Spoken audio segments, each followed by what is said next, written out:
Today I thought we'd kind of talk about gift ideas for D&D, TTRPG players, game masters, dungeon masters, keepers, storytellers, whatever your game calls them.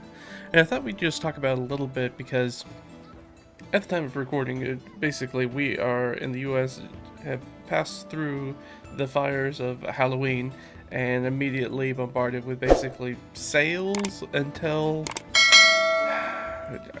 at this point probably 2 weeks after Thanksgiving. So, you know, a good month and a half of just non-stop just sales, buy. It's that time of year here in the US and the lead up to our festive holidays and gift giving season.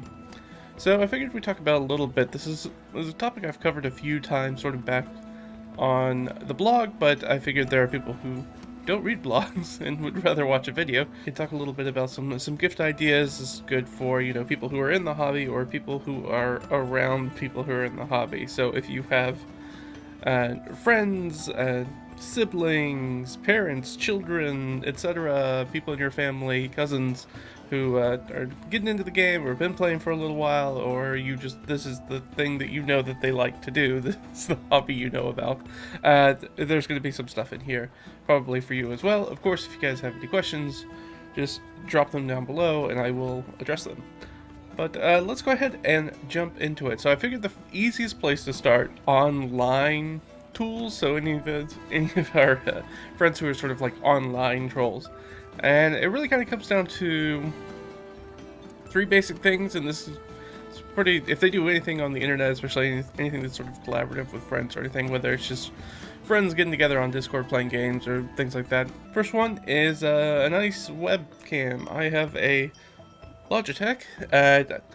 Soon, certainly if this channel ever makes large amounts of money, I'll upgrade to a digital SLR, but for right now I'm just using a webcam because it's nice and simple, and you know, this costs me a few $100s to kind of get things off the ground. An HD webcam is really useful.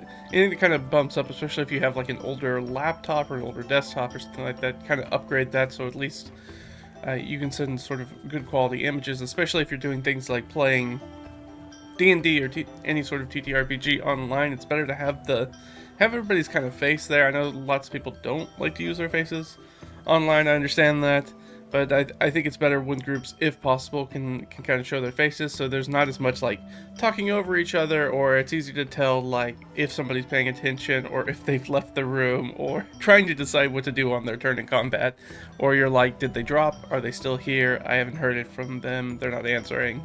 Are they on mute? And I can see that they're clearly talking, that sort of stuff. So an HD webcam helps a lot. Kind of going along with that is to upgrade the microphone. There's an old sort of saying, people will usually deal with bad and sort of grainy images, but they won't stick around for a video if it's got bad audio. It's really difficult to understand, to communicate and understand what people are saying and what's kind of going on if you have a bad microphone. And microphones are relatively inexpensive, so if you spend a sort of significant amount of time online talking to people through chat, whether that's, you know, gaming together, Discord, or whatever, it's helpful to upgrade your microphone, because any sort of pre-packed microphone, whether it's on headphones or you know, they kind of comes with like the laptops or anything like that, like those integrated microphones are usually very poor quality. So one of the cheapest, best sort of improvements you can do to that experience is to get yourself a nice microphone. This is a Blue, the one I have is Blue Yeti X, I believe. So not the cheapest USB microphone in the world, but it is still a USB mic. It's just plug and play. It's very simple, and it's got a good sound quality. I definitely don't give the performance that needs a better mic, I don't think. So, and I really haven't had too many audio problems with it. It's usually pretty simple. Drivers are intuitive. Sets up like a dream. The only thing that you might want to consider with it, it's a big piece, so it kind of comes with a stand, but you might also want something like this little guy, a little gimbal, a little arm for your microphone if you want to move it around and get it in and out of your space and not have it sort of cluttering up the desk space for like keyboards or whatever you've got in front of you, rolling dice, etc.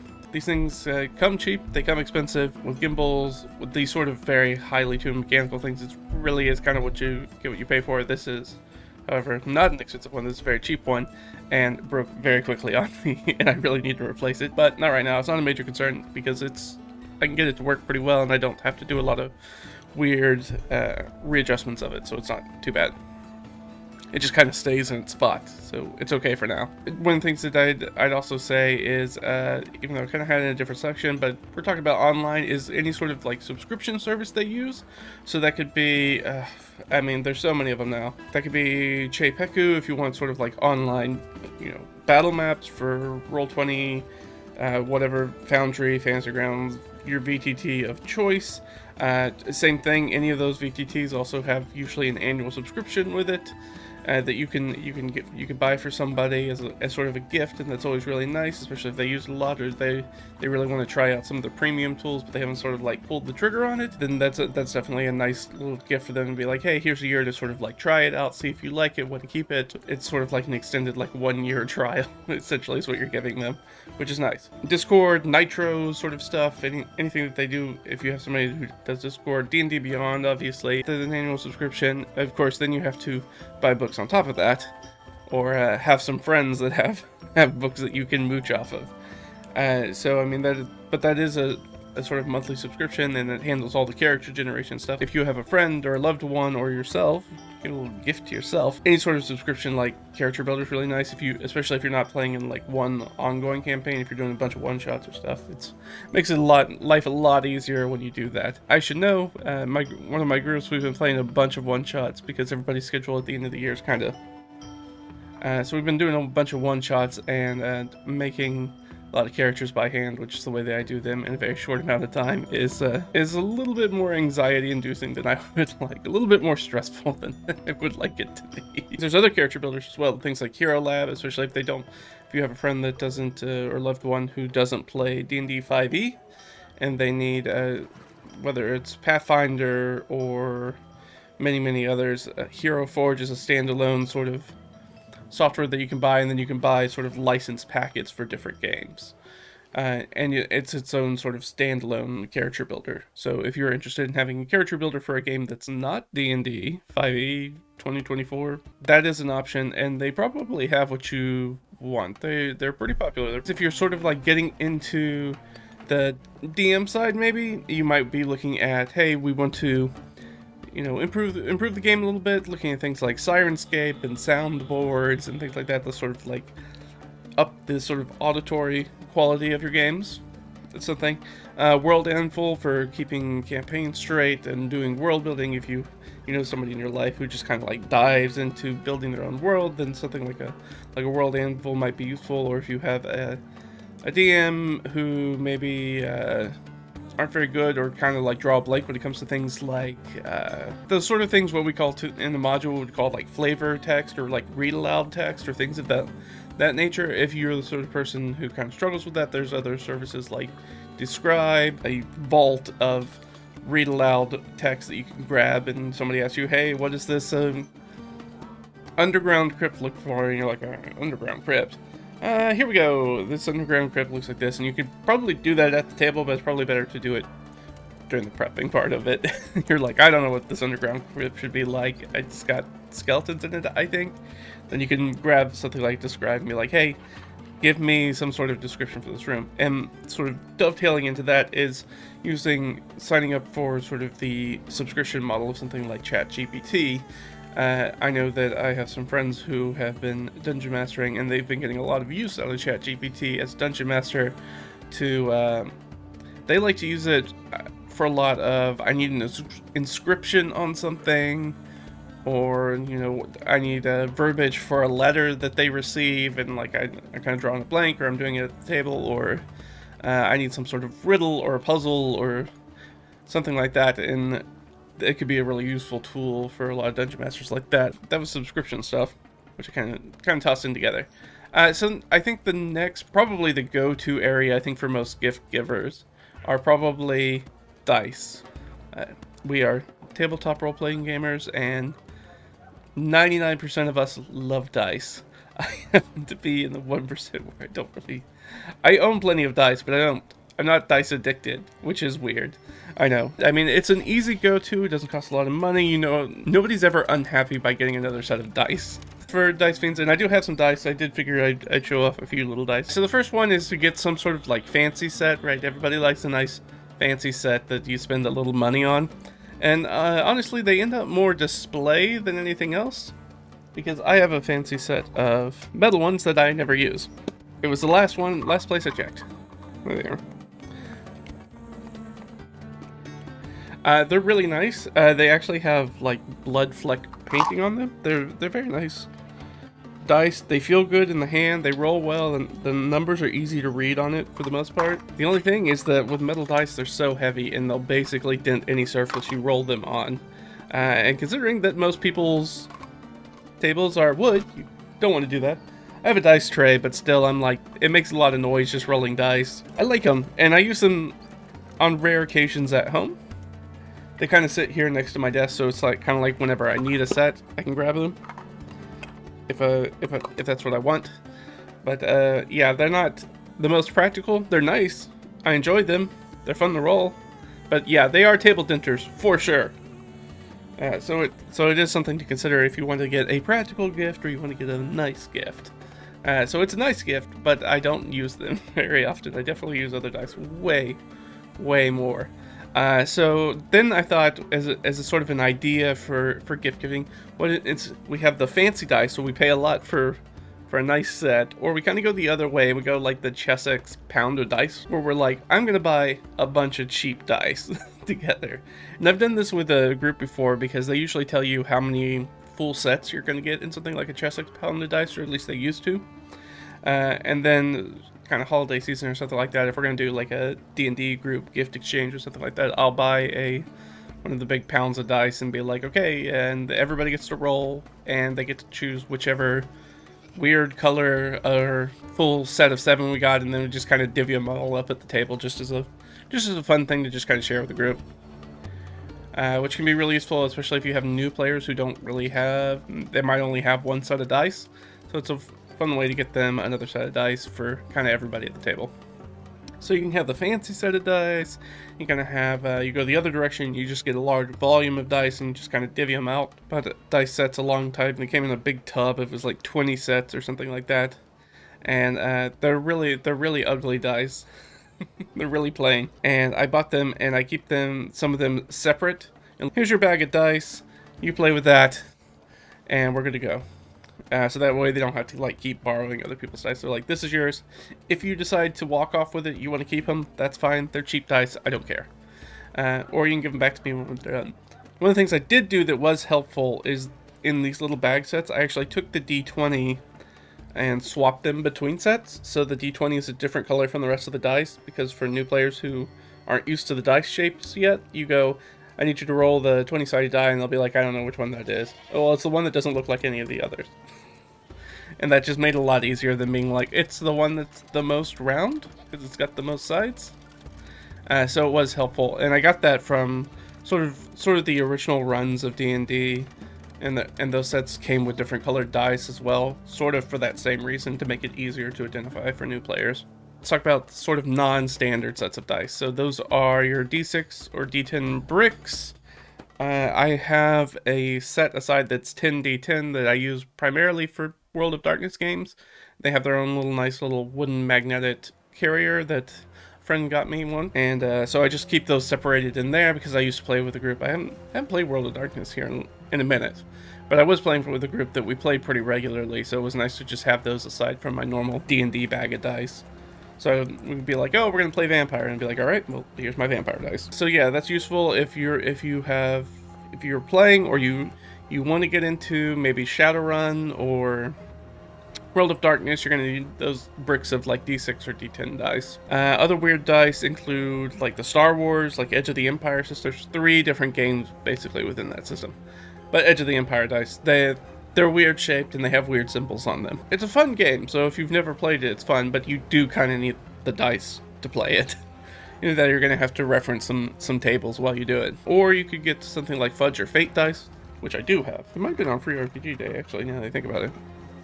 So these are Fate dice. They're just normal looking D6. except they have 2 blank sides, 2 plus signs, and 2 minus signs are the sides. And so you usually roll them fudge and fate. Usually you're rolling 3 of them together to kind of, pluses are good, minuses are bad. You get more pluses, you get more successes. So they're fun, but they use very specific dice. You could just use a d6, but when you're actually playing fate, it's much easier to just count the crosses and the dashes. So that's one that I got just for ease of playing. And then there's like sort of specialty DM dice. So if you have somebody who's a dungeon master or a game master or keeper or whatever, talking about specialty dice, like there are weather dice, direction dice, hit placement die. I have one of those, which is a D12 that kind of just tells you where the person gets hit. So that's super useful as a DM when you're like, where's this guy get hit? And then you roll it and you're like, he got hit in the left thigh. Okay. Good. It makes things super easy, so that way you don't have to kind of come up with it every time, or if you really want to figure out where a critical hit lands or something like that, that's always a fun one. There's NPC dice, for sure. Then we have another one that I do have here, is Rory's Story Cubes. So if you're not familiar with Rory's Story Cubes, there are little dice. They have just weird symbols on them. There's a number of different sets. I've got 2 different sets in here. And they're very useful for a DM if you're just like, I need an idea either at the table or for prep. You could, if you wanted to make a quick like 5-room dungeon style dungeon, you grab a handful of dice, 5 here, you roll it, and then just whatever the symbol is, try to make up whatever that room's encounter would be based off of it. Like this one came up with a monkey that's climbing. So I might mean this some sort of animal encounter. Maybe it's a climbing based encounter, where if you have a climbing speed, it's really easy to get through, but if you don't have climbing speed, something like that, very easy to just kind of like come up with ideas about stuff. They're really useful. I've used them for prep a few times. This is a keyhole, so there's going to be some sort of lock or trap or something that's in here. I've come up with this one, which is an arrow in all directions. And I've used that for being directionless or being lost, maybe like fog or mist or something like that. I mean, I might take the Roy Star Cubes if I really wanted to when I was DMing, but usually I don't. Usually that's more of a prep help for me than at the table help. In addition, dice containers are really nice. Bags, boxes, vaults, dice trays, dice towers. I had a friend that I bought him a dice tower one Christmas when we were doing our gift exchange, because I was like, cannot keep his rolls on the table to save his life. And I'm like, here is a dice tower. Your dice go in here now. Stop throwing them across the room. Every time it's your turn, we have to find out where the dice went, and then you have to roll it like 3 times. The only thing that I'll say about things that are like like dice bags or boxes or vaults or something, you just want to make sure that whoever you're buying that gift for, that they don't already have one they love, which is sort of the issue I had when I said that my friend had given me the nice D10 vault. It's a vault for like a normal set of dice, but I was like, I have a bag that I actually really like. It is important to me, and I want to keep that bag. So I was like, all right, but I'll put my World of Darkness dice in here. You know, if you're wanting to buy them something like a specifically D&D set, and they already have a dice bag that maybe they love and they use for D&D, then it may end up being a not super practical gift.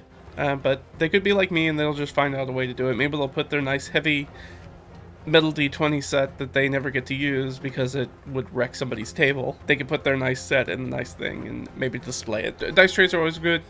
It's a good one. I have a nice little fold-down magnetic one. I really enjoy it. Probably one of the best purchases I've probably made, because for a long time I didn't have one, and I really enjoy it. It's nice and it keeps everything contained. Pretty much the big warning is like, make sure you're not replacing something that somebody already loves and they don't want replaced, or else you might get upset that they're not using your gift, make them feel bad because they have a gift that they don't know what to do with. So let's move on from. We've done some online stuff. We kind of talked about some dice, which is the big one. I know, get that out of the way. Everybody loves dice. So let's move on to sort of like in-person gift ideas. The first one is going to sound really silly, but a nice pens or pencils. If you don't like to take notes, it can be more of an incentive to be a note taker. If you have a means that you like to take notes that's fun for you. So having a nice pen or pencil, it seems like such a really simple thing, but having one that you really like will encourage you to write more with it. You've got to mix that with some sort of notepad or notebook or something that you'll actually use. Like I have this nice leather one with a little magnetic tab on it, and it is about maybe an 1/8 full, and I've had this easily over a decade. But it's got a nice leather cover on it, and it's got really nice paper in it, and it's really hard for me to use because I feel like I have to put something important in there. I realize that about myself, and it's super helpful to be like, okay, then I need to use these, like this little guy, or these were much better for me because I don't care about these. So I don't care if I mark them up and scribble on them because they're not expensive by any means. And so finding the right pen and pencil and combination, at least for me and other people I know, has been super helpful for getting you to like take more notes, to write more things down, to experiment and not have to worry about crossing things out because you're like, well, then it ruins, somehow lowers the notebook in some way. It's a weird thing. I don't know why it is that way, but it feels like things got to be perfect in a nice notebook. Whereas a cheap notebook, I don't care if I like scratch it up and cut pieces out and rip pages or whatever. Find a writing utensil you like. I have a very specific pen. This is a Pilot Neo Gel 07. I like them. I like the way they flow. I like the way they feel in my fingers. So I write a lot more with them. Another thing is to get like a cool pencil bag. I'm not going to pull it out, but I have like a leather tool wrap sort of thing that I keep in my gaming bag. And it has a slot for, you know, pencils and pens and dry and wet erase markers kind of stuff. And I roll it up and it's got a little tie thing. So it's sort of like a thematic at the leatherette, so it kind of feels like an adventuring tool. Those are fun. Or if they have a specific character they like or something like that, or, you know, maybe it's just their Pokemon pencil bag from elementary school that they've just never replaced, and you're like, maybe it's time for an upgrade, because that thing's ratty and falling apart and has a number of questionable stains on it that we need to replace it. So another thing that I always talk about that I've always found really useful, if you have somebody who plays in the paper realm like I do, I used to have a DM that used it and it was really super useful, is a storage clipboard. That's my storage clipboard. Table space comes at a premium in games. If you've played any sort of in-person game, you know that, right? You know that it's really difficult to find table space. If you are like me and sometimes you use physical sheets, especially for like one-shot characters, you can store a whole bunch of stuff in here. Hold it. Haha! So I've got a bunch of character sheets, notepads, pencils, erasers, pens, a bunch of characters. And so if we ever want to revisit those characters, pull them out for a one-shot or something like that. They also come in deeper models. There's some nice like aluminum ones that are really deep. I had a friend who used to keep all his character sheets and his like player's handbook, and then you just take the character sheet out, clip it to the top along with your notes, go on, and then you don't need to hold up the table space in front of you for your character sheet. You can hold it in your hand, you can put it in your lap, you lay it on the ground, whatever. It's super nice. I like it. I really haven't gone back. I have a digital notepad I use sometimes instead, because that also doesn't take up much space. It's a digital notepad. There's a little pencil for it and everything, especially when table space comes at a premium. Certainly I've noticed it, and I'm sure other people have. If you have everybody who plays with laptops, you run out of table space real quick. So having an ability to just move things a little bit and get them off the tables, especially if you're using like a battle map kind of situation, everybody needs to see what's kind of going on. It also allows me I can do stuff with my character sheet when I'm standing up, not at the table, which allows me to like move around the room if I want to. And then of course there's the equitable sort of like DM screen if you use a Dungeon Master screen. I'll actually throw it over here so we can look at it and you guys can see exactly actually the one that I have. Let's get it up. There we go. So actually I have this one. It's like a little faux leather one. It's really tall. But the one thing that's really nice about it is that on the interior, see-through pockets, and you can actually take out the reference sheets so you can use them for whatever game you want. And then if you know, move from 2014 to 2024, you just print out different sheets and slide them in. If you decide to play Pathfinder the next week, you just swap out the sheets. And it's really useful. Of course, you'll need sheets to swap it out with, but it's pretty easy to find sort of like a quick reference for any system that you want to grab, as well as if they have any sort of like starter kit. Usually those are free and you can probably download the sheets that you need out of that as sort of like a player's aids and things like that. So the big one is obviously a Chessex wet erase mat. They come in grids and hexes. They come in larger, and I hope you weren't planning on using this dining room table anytime soon. Primarily grids on one side. Sometimes they have hexes on the other side. It kind of depends on which one you do and which one you want. Chessex mats are great. They're vinyl, and you use them with wet erase. They do stain. That has always been my experience, especially if you're using not black. They don't like red and green particularly well for wet erase markers, so keep that in mind as depending on how you or your friend maps or family member map, that might not be as useful for it, because those do tend to stain it pretty well. And if anybody uses a Sharpie or dry erase marker on it accidentally, which I've watched happen more than once, one of them being the DM, one of them being a player, reach out with a Sharpie and make a note on the Chessex battle map and go, that was a Sharpie. I just permanently marked the thing. You gotta be careful with that, which is why I usually, instead of the Chessex wet erase map, I usually point people towards the Paizo flip mats instead, which I do have one right here. Yeah, this one's from the Pathfinder beginner box, so it's got the adventure on one side, but the other side is just blank. They're a little bit nicer. They're a little bit smaller, so they can fit in a notebook very simply. They're just a slightly smaller than a US letter size piece of paper. They're 8 by 10, I think, when they're all folded up. The only thing that people don't, I think, like about them, other than they feel like it's a laminated product. It feels like laminated, so they do kind of feel cheap, but they're actually pretty rugged. I've never had one rip on me, and I've been using them for a long time. But they do, because they fold up, they do kind of crease a little bit, as you can see. So it is something you kind of want to like lay out a little bit beforehand and kind of flatten out if you can before the game. And then as you use them more and more and more, they fold, those bends are less crisp and they fold down much easier. So, but yeah, a brand new one will be kind of like tended out pretty bad. So you just want to put it out and put like a couple heavy rule books on it, a couple core Pathfinder books on top of it, and it'll be good. And then if you've got the money, Dwarven Forge is real nice. If you're using sort of like an in-person like 3D model, Dwarven Forge is very nice. It's very expensive, but it is basically indestructible once you get it. I do have some Dwarven Forge. No, I never use it. I liked it. A friend and I went in on a big, I think Kickstarter they had a long time ago. Kind of split things up, and I got a bunch of sort of like cavern stuff. And they look really nice. They're really cool. They're unpainted because I'm not a painter. I should probably just give them to my friend, honestly. He's more of a painter, and he's more of a 3D terrain guy anyways. Maybe I'll do that. Actually, I may re-home these for Christmas. He would actually probably appreciate that. Note to self. Dwarven Forge is very expensive. It also, it's 3D terrain, so you gotta store it somewhere. So that is, that's a consideration. It's also nice that Dwarven Forge also does some, like, central altars and stuff like that. Some things like that, like lava pools and things like that. Some of those, I think, might be more useful purchases than just walls.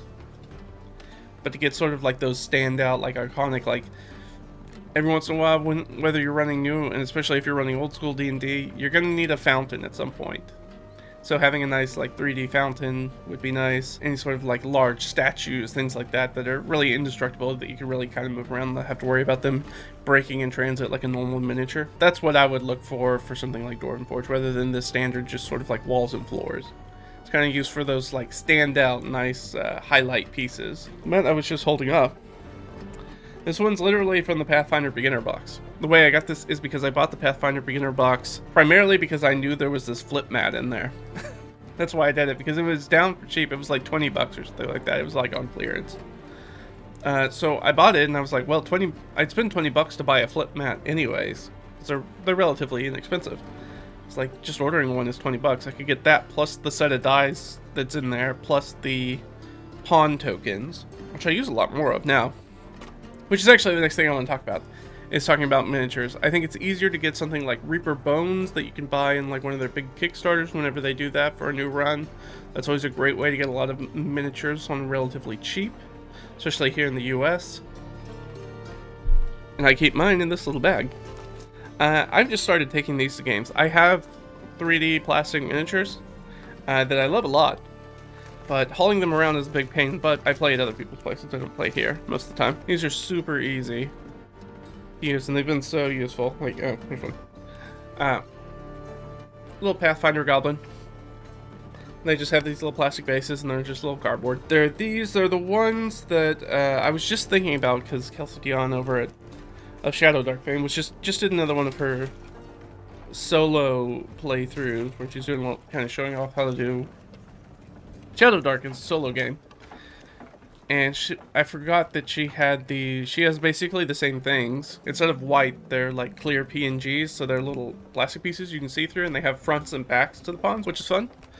And I have to go back to her GM kit and find out where it is. Now that I've done this a lot more and I need to carry around miniatures with me, this is a much more sensible solution than carrying around plastic miniatures. I'll still probably carry around player character plastic miniatures, but these guys for just monsters are really good.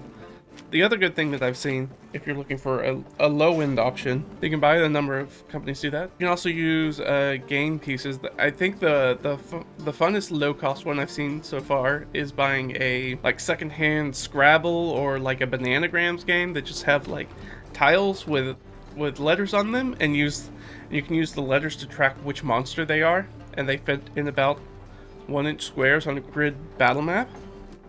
It was a really cool solution. I was like, next time I see, you know, maybe a Scrabble, secondhand Scrabble on sale in like a thrift store or a garage sale or something like that, maybe I'll just grab it. So that's an option. Or if you have a game of Scrabble or Bananagrams, you could just take the pieces out of it and use them. The combat risers for air or water has been really useful. And I have a friend who's running us through a salt marsh kind of themed campaign. We've been to Salt Marsh, and then I think we went completely off the rails, and we are not doing anything that's from any of the adventures in the Salt Marsh book. But we do a bunch of underwater combat, and so we need those combat risers. It's really important to know like how deep somebody is from the surface. We've been playing with a lot of 3D space, and I really need to get some of these plastic combat risers because I don't have any of those. Another thing is if you have a crafty person in your life who likes this sort of stuff, a 3D printer is a really good idea. Some of the resin ones are relatively inexpensive now. They're not nearly as expensive as they used to be. And so if you're looking for something that could be a fun thing for somebody who loves to have miniatures, especially if they love sort of like the painting side of miniatures, a 3D printer is really nice. And it's really cheap to get sort of the files for them, to get for like miniatures, to get objects, terrain pieces, those sorts of things. That can do all of those sorts of things. Or either that or just like a big blocks of foam core. They might like that too if they do more the terrain side of kind of stuff, the crafty aspect.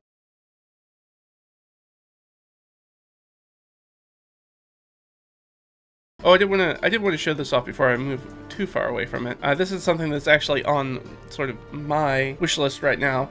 Every time I check them, they're sold out of stock, though. I'll get them eventually, because these are playing cards that are dungeon morphs and random tables. Savage Worlds kind of spawned out of a retool of the Deadlands RPG, which is Weird West kind of themed RPG. Savage Worlds kept that one piece of it, which was the deck of card based initiative 52 card.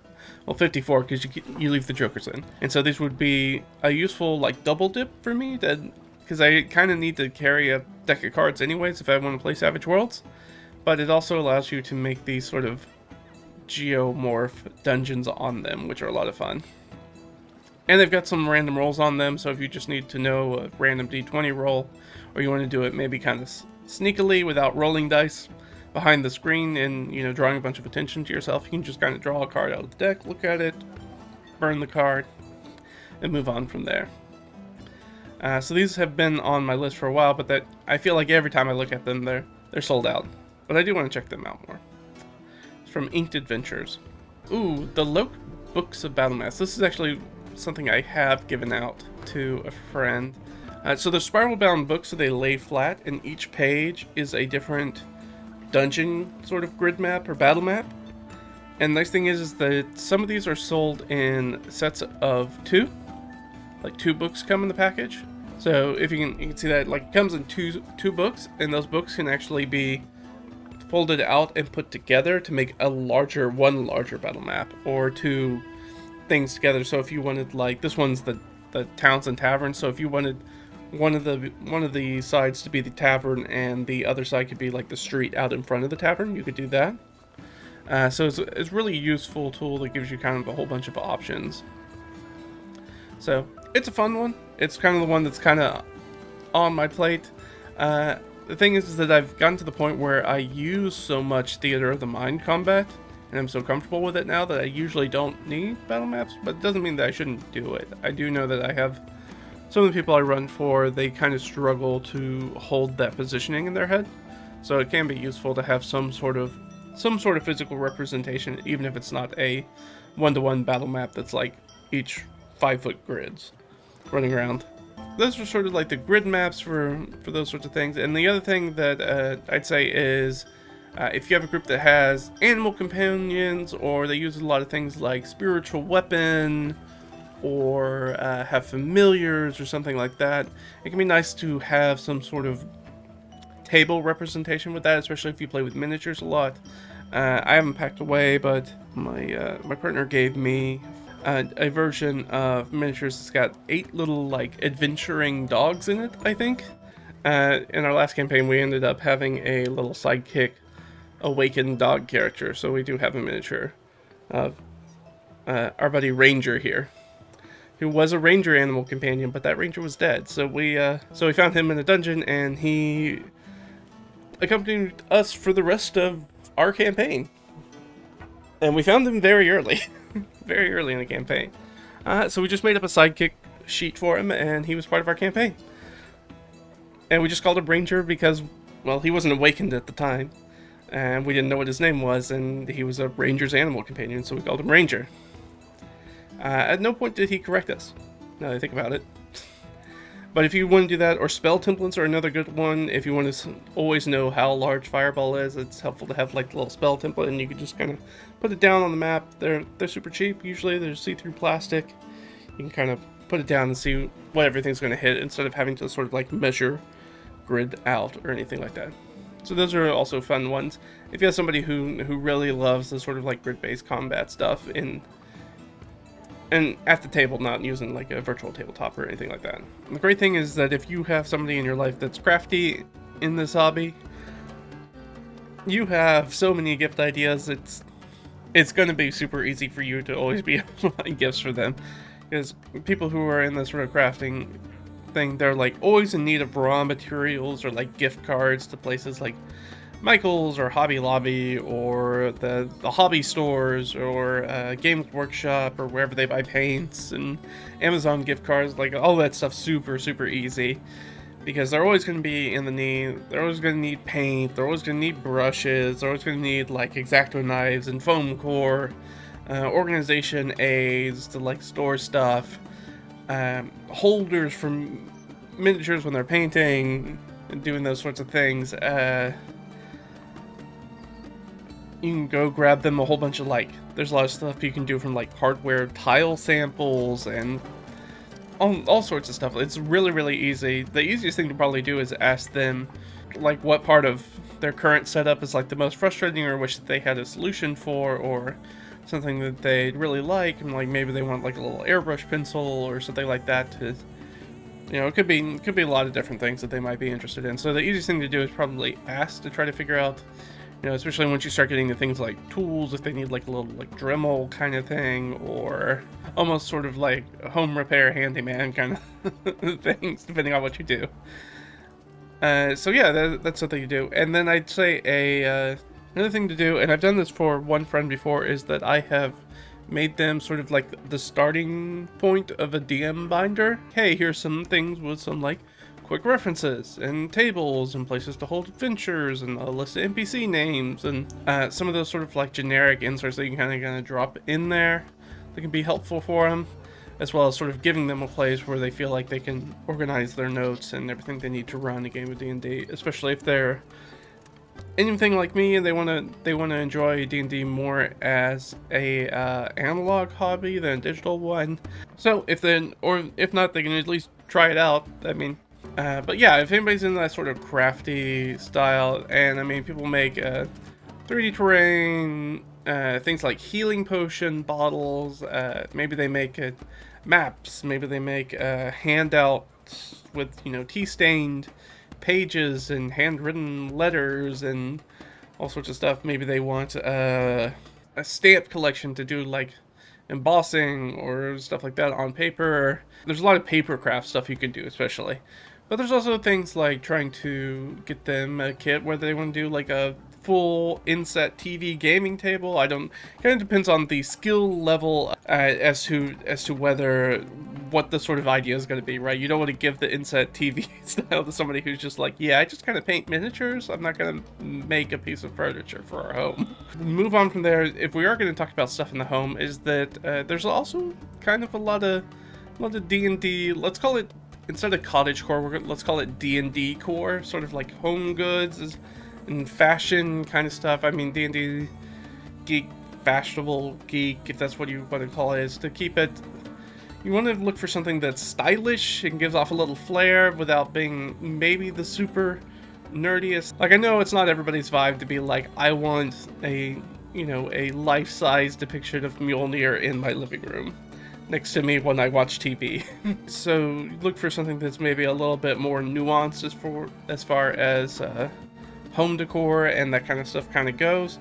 But there's stuff you can do, like a thematic drinking vessel is always nice if you have like an actual like antler horn with a little holder or something like that, or one of the nice horn cup, antler cup, something like that. Like those are really nice, and they still look like high quality, like good craftsmanship, and don't look like kind of like cheap D&D tat, if you will.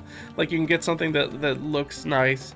So I already said like a drinking horn, but you could also have something like a coaster set that's got like the different D&D classes on it or something like that, or maybe alignment or something like that. Snack containers, game bags, anything they might want to take with them. Like I said, I have that writing utensil wrap that's like a little leather tool wrap.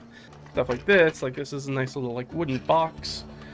For my dice, try to get away from plastic, try to use a little bit more, try to natural fibers. Most of my dice bag stuff is like cotton, but yeah, trying to get things that are a little bit nicer, a little bit fancier, a nice sort of like printed map or something like that that's not like maybe super obviously like Lord of the Rings or something like that that isn't super clear that it's like, hey, this is a super nerdy thing. It just kind of maybe looks like a more like antique map kind of thing. Like obviously you could get sort of the Game of Thrones maps and put them on the wall and be like, is that Ireland? Sorts of stuff like hats, shirts, pins, any other sort of wearable that lets people know when they're sort of in RPG mode. Especially Dungeon Masters, if you're a sort of person who kind of struggles with maybe like an imposter syndrome kind of thing, it can be helpful, or even just getting everybody's attention at the table. It can be helpful to have like some sort of like clear piece of clothing or marking or item that's like, hey, I'm in Dungeon Master mode now. And so now we're playing the game. But it can be helpful, especially if you have sort of that imposter syndrome, which can crop up, especially for inexperienced Dungeon Masters, to be like, I have a thing, and this represents DMing for me. And it just kind of, and as you do it more and more, you'll get more comfortable, and you won't need that item. You might still want it because it might be fun. Maybe you have a weird wizard's hat or something you put on when you DM. It could be your DM screen. It could be anything. Maybe it's a certain snack that you only have when you're running games. Anything like that really doesn't matter, just as long as it's something that's helpful for you and it's fun and they enjoy using it. And that's really all you're looking for out of a gift, right? Is something that they enjoy, they want to use. Home goods can go anything from like, you can go the far end where you get like a disc plate or something like that, or it can be something nicer. I have the D&D and Zelda coffee table books, which are not in this room. They're in a different room. Surprisingly, they're not in my office. But I've got like the big like Art and Arcana book from D&D. I also have like the 3 big volumes of like the Legend of Zelda encyclopedia and stuff like that. And those are both nice sort of D&D sort of adjacent inspiration gifts. I guess we can talk about that a little bit, sort of like things that are sort of in the same milieu, let's put it that way, to games. So the first thing is, if you're looking for D&D adjacent or inspired ideas for gifts, video games obviously is the go-to one. You have Cyberpunk 2077, to Baldur's Gate, to the Shadowrun trilogy, to you can do Enderall Forgotten Stories, though I mean it's not really a gift because it's free, but it exists. But there's a lot of especially stuff in the video games side, especially things like Cyberpunk or Baldur's Gate, Shadowrun, those are all tabletop games as well, right? Those are all D&D, Shadowrun, or Cyberpunk. So if you have somebody who's interested in that, or maybe interested in getting into a different game, so maybe you're interested in something like, hey, I'd really enjoy, I don't want to run it, but I want to play in a Cyberpunk game. So I'm going to get you Cyberpunk 2077 and get you jazzed on that, and then once you've had your fill with it and you're excited about it, maybe we play some Cyberpunk Red? Maybe you run a session or two of that, and we just try it out and see how it goes.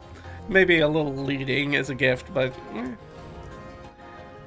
if it's what I want, and I'm willing to spend the money to make it mine. Other things, comics, manga, visual novels. You could have Rat Queens, Gwyn Saga, Conan the Barbarian, all that stuff sort of like... There are in fact D&D comic books as well, but all those sort of fit in that sort of same area. So usually if you want to go into... If you're looking for like a comic book recommendation, you might go into a comic shop and be like, hey, I have such and such person in my life. They really like D&D. I want to get them. Do you guys have anything that's sort of like Dungeons and Dragons adjacent that you think might be something they'd like? And usually they'll give you a pretty good recommendation. In addition to sort of comics and visual novels, that sort of stuff, there's board and card games, Betrayal at House on the Hill or Baldur's Gate, Gloomhaven, Lords of Waterdeep, Munchkin, Flux. Most of these sort of games are pretty D&D adjacent, and sometimes it's just nice to have like a card game or a board game that you can bring with you to your D&D games that everybody can just kind of jump into and play real quick when you're inevitably waiting for that last of the group to kind of show up, because you know they're going to be 15 to 20 minutes late, because they're always 15 to 20 minutes late. So you guys have a game to play while you're waiting, and then you can pack it up very easily when they get there. So yeah, there's a lot of stuff that's sort of in that area, right? Some of the ones I listed, like Lords of Waterdeep and Betrayal at Baldur's Gate, are D&D licensed games. There's also a lot of sort of like dungeon crawler kind of tabletop card and board games. I played a number of those. From Talisman, is sort of like the OG, as far as I know. I'm sure there's others. Or the fighting fantasy books, things like that. I'd say some of the weird non-Tolkien-esque fantasy books from like the 70s and... or I guess really the 60s to 80s. So when I'm talking about weird stuff like Michael Moorcock, Hideyuki Kikuchi, Jack Vance, anything that's from like the Weird Tales anthologies, Fritz Lieber, Roger Zelazny.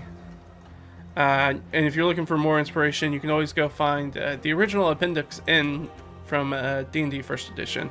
But Appendix N gives you some people to check out, some inspirations for D&D. So yeah, this is just on the D&D lore wiki, I guess. So it's got a list of authors. Many of who are in here. Other influences. Guy cites rambling fantasy tales told by his father, comic books, movies, fairy tales, historic reference books on mythology, medieval bestiaries, Brothers Grimm, other things that he had previously not mentioned in the Appendix N.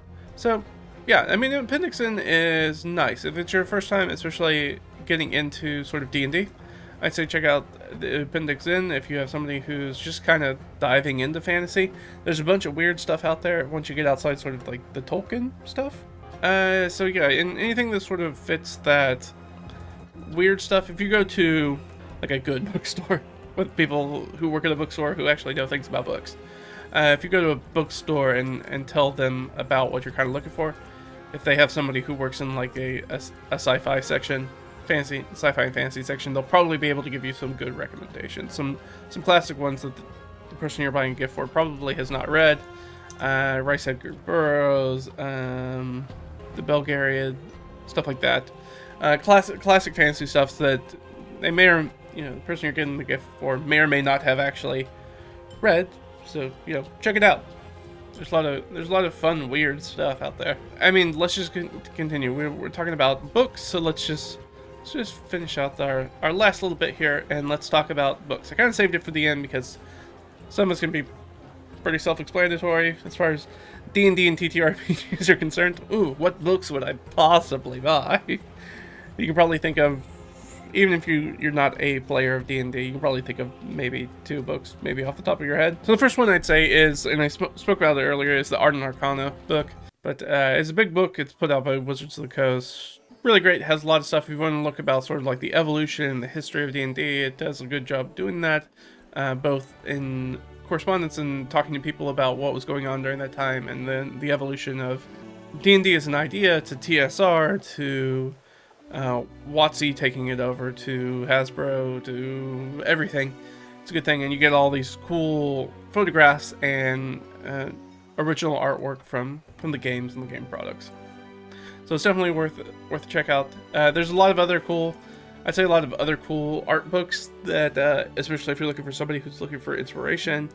Anything from probably, like if I was going to do one for me, anything from like any of the Witcher games would be a good one that I enjoy, as well as probably like anything that she has as far as, I don't know if she has sort of like a art notebook or anything like that that's been published, but I definitely pick up some of that just because I really like the way that she does her character design. That gives me kind of more thought about like the potential for characters and the potential for NPCs in my world of people of different body types and different species and what they look like and how they interact and the clothes they wear and things like that, because I think she does an extremely good job of sort of breathing life into that world by the way that things, the way the characters are and the way the world is. So I'd definitely be down for an art book from her. And obviously there's some obligatory D&D books mentioned. The new 2024 books are coming out. DMG, at the time of recording this, DMG just came out pretty recently. I have not had a chance to read through it yet, and I have not bought a copy of it. I'd also mention, I'm pointing at them because they're on my bookshelf, I'm not going to get up and get them. Ghosts of Salt Marsh, Tales from the Yawning Portal, those sort of D&D adventure anthologies. I like a good adventure anthology. I prefer shorter adventures. So I'd rather have something like 4th edition's Dungeon Delve, which I actually need a physical copy of. I only have a digital copy of it. I want a physical copy of it, which literally just has a dungeon, like a simple one-shot dungeon from level 1 all the way up to level 20. You should check out that product even if you don't run 4E, as a good sort of template for how to make a quick adventure, like one-shot adventure for different levels of power, because power gets wild in 4E. Because they go up, the levels go up to 30 then. Other things I'd recommend, Extreme Dungeon Master, Tracy and Curtis Hickman's XDM. It's a system neutral, just kind of treatise on how to be a dungeon master. It's got a bunch of cool ideas in it, but especially if you're getting newer into the hobby, this might be a good place to sort of like drop off and jump in and kind of take a look at it. It is Hickman, so it is a little bit more focused on the narrative kind of style, and I feel like I'm a better dungeon master and more well-rounded game master for any system because I've taken notes out of that book, especially because it's completely system neutral, so it's a really great one. I did that one, or which is So You Want to Be a Game Master. This is by Justin Alexander of the Alexandrian fame. This is a book I have not read yet, so I am recommending a book I have not read. I have it, it's just I'm in the middle of another book right now, so I will read it, but I feel confident in recommending it based off of all the Alexandrian blogs that I've read. I'd say that he's a little bit more advanced ideas for game mastery, so if you're trying to get a gift for somebody who's brand new to the hobby, this massive chunk of book is not what you need. You don't need this book. This book has, yeah, I mean, with 500 something pages in it. You do not need to read this to start running games. Do not think that is the case. But it is a great, I definitely say if you feel like you have a good handle on whatever system you're running as far as the rules, and you feel like you're reaching a place where you kind of feel like you're kind of running the same adventure every time, and you're trying to learn how to reach that next level as sort of a Dungeon Master Game Master, then that's when you start picking up stuff like that and start reading into it and thinking about, okay, how do I do more and do better at doing more? Again, if you're just starting out, I'd probably recommend the Monsters Know What They're Doing series, especially if you are a dungeon master or game master who struggles, or the person that you know you're bearing for seems like they struggle with combat, like running combats that are good, and maybe they complain about, you know, that the players always overrun their combats or something like that. The Monsters Know What They're Doing is a very good resource for that, to kind of give you an idea of like, okay, here's how the monsters tactics might work, here's how they might group together, kind of give you those ideas of how to better sort of synergize encounters and make them a little bit more deadly, a little bit more challenging for your players, and maybe require something that's not quite as straightforward. Maybe it's got a little stank on it, an encounter that's got a little weirdness to it that's not what they're used to. Then I'd say check that out. I'd also point towards Return of the Lazy Dungeon Master. This is the Lazy DM Companion, which I think is a really great book. It is a print on demand, so I don't love the quality of the book. The information in it is very good, especially if you're a newer DM, or you're just trying to mix things up. This is really good. It's got a bunch of tables in there to help you kind of figure things out, how to run adventures, some very basic, very clear advice about how to do things, which can be really useful. So I'd say definitely, I use this actually quite a bit. I like it a lot. But Return of the Lazy Dungeon Master is really good if you are just starting out and you want to try to figure out. I think it's probably the easiest entry point as a fundamental way of trying to figure out how to do prep, how to run games, what's important, what's not important. Start as a starting point, start there, and then figure out what does and doesn't work for you as a dungeon master, the specific game you're trying to run, and the specific players you have at the table. Because those three variables are going to change what your prep and games need to look like to be successful for everybody and enjoyable for everybody that's around. But it is I think it's probably the best jumping off point to figure that out is Return of the Lazy Dungeon Master. I'd say if you're also looking for just good, solid dungeon mastering advice, I'd say, I'm going to point at it, it is the Paizo Game Mastery Guide. At least the first edition one. I don't know about the second edition one. I have not read it, but the first edition one is considered to be one of the best written game mastery guides for being a game master for any system. Most of the information in it is incredibly system neutral. It's not about Pathfinder at all. Now, of course, once you get into like the NPCs and making specific towns, they have some of that stuff, but a lot of it's just very basic advice about like, here's how to run an encounter, here's what to think about your players, here's what you maybe want to keep an eye on when you're crafting an adventure, how you turn adventures into campaigns and things like that, and how to plan those things out. That's probably one of the best ones. I would also argue 4th edition's Dungeon Master Guide 1 and 2, because there's 2, is really useful. 4th edition, for many of its critiques, and you know, it's got plenty to critique. I will say that it is probably the Dungeon Master Guide that's written the most to be like, here is a guide for how to be a Dungeon Master. Like, it's an entry point, assuming that the person who picked up that book and is reading it doesn't know what they're doing yet. Which can be very different from other Dungeon Master resources or rules books, GM's guides, whatever you want to call them. Where when you pick that up and you open it and you start reading it, it's very clear that the book assumes that the reader knows quite a bit about the game and what's going on and has probably run games before, and this is more specific how to do this thing in our system kind of advice, which is not useful for somebody who doesn't know how to be a dungeon master already. As far as making adventures, I'd probably recommend, even though it's a book that I don't actually use very often, even though I have it, is the Tome of Adventure Design. Lots of people love it, including well-known published D&D authors, creators, people who make adventures. And it is useful. I have made adventures with it. It is useful. It does what it says it's going to do. I'd say it's overkill. It's probably the best way for me to describe it, is that it's because the tables are so specific in it. Most of the time when I'm trying to use something like the Tome of Adventure Design, the information in it is so specific that I can only use such a small portion of it at one time. Like, it's not organized and put together well. But that's a personal foible kind of thing. Because I'm like, it's really a great resource, in my opinion, if every time I pick it up, I barely use any of it. So that's going to be up into your interpretation, but it is well regarded as being probably the number one name in sort of helpful GM books for making an adventure. And then the last thing, you know, if you're trying to get a gift for somebody who has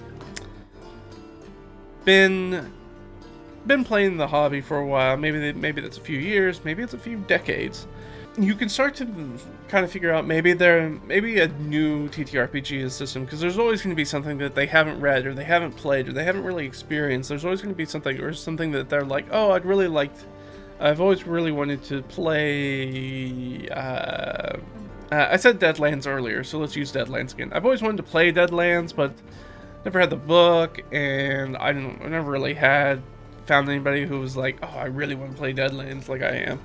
So I just really haven't done anything with it, but it's always been a system I'm interested in. So that's when you're like, all right, here is the Deadlands book. So now you don't have an excuse. You can at least read it and decide whether you want to run it or not. So that's usually where I reserve is like, if you have somebody who's super new to the hobby, maybe don't buy a new TTRPG system for them. They may still be trying to get understanding D&D like under their belt. They're not quite ready for that yet, or whatever the system is they're playing. So it's something, but once they've been around for a while and you played a lot of games, you're like, well, I feel like I've done most of what I feel like I can do in D&D. And so now when you look at maybe there's a different system that allow me to experience a different kind of game, we can tell a different kind of story. So at that point, that's when I'm like, oh, well, maybe new TTRPG system is right. And you can jump out there, there's so many to choose from, but just from like a bullet list, kind of off the top of my head, kind of good, solid choices probably for anybody.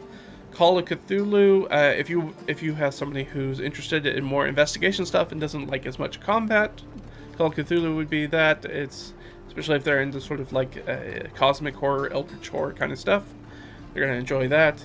If they like something like The Expanse, I mean, you could just get The Expanse tabletop game.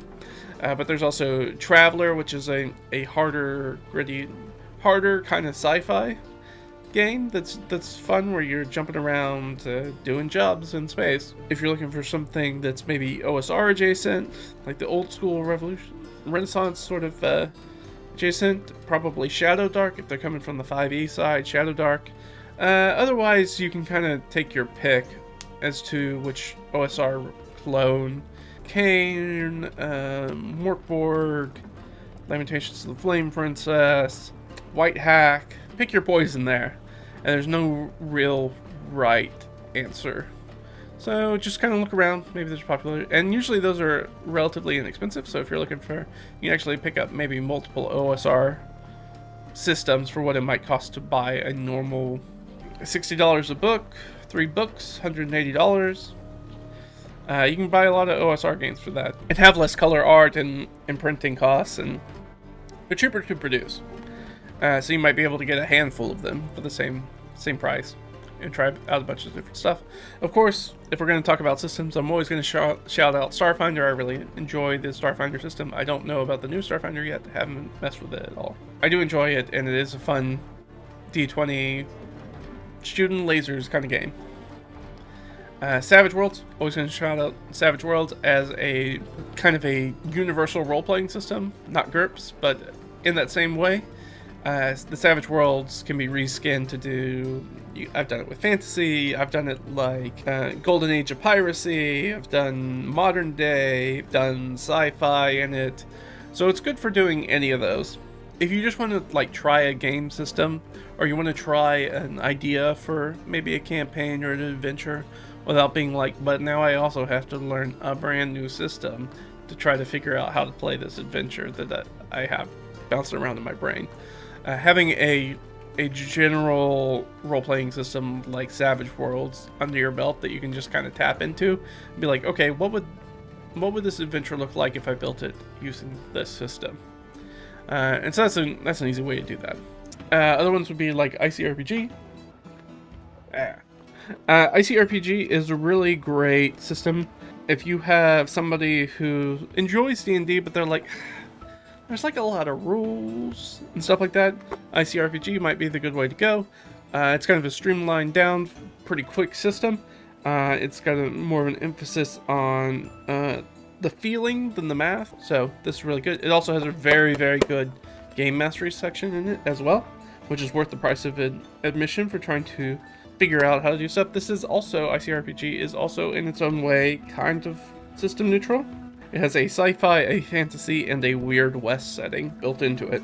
Yeah, there's mechs and like machines and all sorts of weird stuff in that book, so it's a really good book. ICRPG, we talked about Cyberpunk already. Mothership, so if you like playing, if you want to make the Aliens movies into a game, Mothership's going to do that for you, as well as other sort of sci-fi, grittier sci-fi, deadly horror sci-fi kind of stuff. Mothership's really good for that. Deadlands, we already talked about. Lancer, which is an interesting one. I'm interested in learning more for it. I may buy that for one of my friends for this coming season, because I think that he would really enjoy it, because he's already a big mecha head, and Lancer's a mecha one, and mecha game, and it's built off the D&D 4th edition sort of as a base. So that works very well with like powers and mechs and refreshes and stuff like that. That feels going to be very natural, and as far as everything that I've heard about it has been relatively positive. So I'm interested to give it a check out, and I think, yeah, I think that's most everything that I want to talk about. Hopefully they give you some ideas for things that you can buy for, you know, your D&D friends in the area, you know, your friends, your family, loved ones. Or if you look at a friend and be like, they don't really have like a nice bag, maybe I'll get them like a bag or something. And the storage clipboard was really nice. I definitely had, after I bought one and finally broke it out at the table, I had a friend that went, "That's a very good idea," and then turned around and showed up next week with one. So they're popular, especially if you have limited table space. So those sorts of things that make the game easier, faster, more fun. And when in doubt, you know, I know different people feel about this differently, but cash is king. If you don't know what to get somebody, I think, and I want to kind of normalize this more, like give them cash rather than a gift card, because gift card is like cash, but you can only use it at one place. Just give them cash with intention, which is something that I switched, and I think it made better gifts, and I think people appreciated it more. I know I appreciated it more when people give it to me. Be like, hey, I didn't know what sort of like D&D thing to gift you, so here's like $50 to go. So I'm just gonna, like, you know, Venmo you $50, and with the note be like, hey, please spend this on D&D stuff.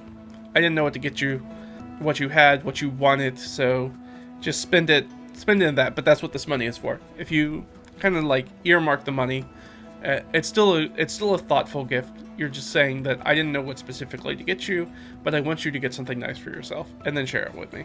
And you can tell me about how much you enjoyed the gift and how it's made your game a million times better and all that stuff. But I think that's going to be it. Thanks for hanging out. Next time we're going to jump back in with the solo RPG series. It'll be fun. I am interested to see what happens there. Hopefully you have gotten your holiday shopping squared away, and I'll see you guys next time. All right? Bye.